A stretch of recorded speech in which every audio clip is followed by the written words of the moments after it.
Yo, what is up everybody? It's your boy, Mike Snipes. So today's movie review I'm going to be doing on Shaft, directed by Tim Story. Now for those who may not know this, this movie is a part 2 to the first Shaft, made back in 2000, which was so good it made over 107 million at the box office back then. And back then, that was really good. This movie was overall amazing. Everything had an ending, although I do believe one of the main bad guys might have been a run-on villain from the first movie, but I'm not 100% sure on that, so don't quote me on it. Another thing I want to talk about is the soundtrack for the movie. 3 words. It was amazing. Every little fight scene or any type of dramatic movement had a song that fit it perfectly, which I thought was clever. It definitely made the movie more entertaining to watch. You weren't just sitting there watching a movie. It felt like there was more things to pay attention to when you're moving through the movie, you know. You're like kind of dancing with it. Now let's get into the cast a little bit, shall we? We'll start it off with the main character, which was John Shaft Jr., who is played by Jesse Usher. Now, in the movie, John is the son of the father, John Shaft, and might I say, Jesse did a really good job with this role. Especially because of the way he looks, it fit the role perfectly. He just looks like a noob FBI trainee type of person who becomes a badass by the end of the movie. So it works out perfectly.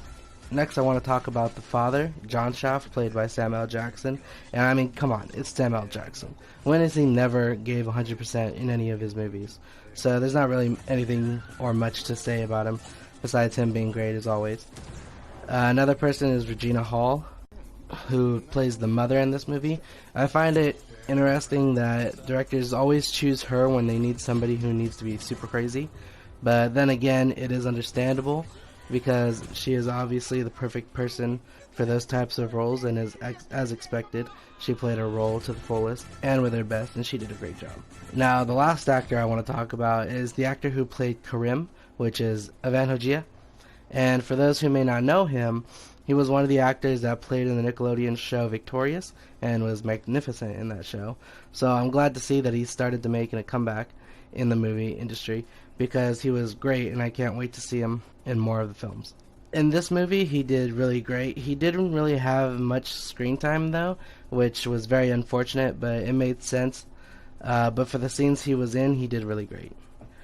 That's really all I want to touch up on with this movie. There wasn't really too many problems with this movie. Everything made sense. All the actors did amazing. Storyline was great. So there was not really any flaws with this one. So I would give this one an A and recommend anybody go see it. Stay tuned for this upcoming weekend. I'm going to be having a couple videos come out, probably on Child's Play and Toy Story 4. So I do look forward to seeing those 2 movies, and look forward to making the movie review for you guys to see if you guys would want to watch it or not. But anyways, that's been it for this movie review, and I'll see you guys in the next one. Peace.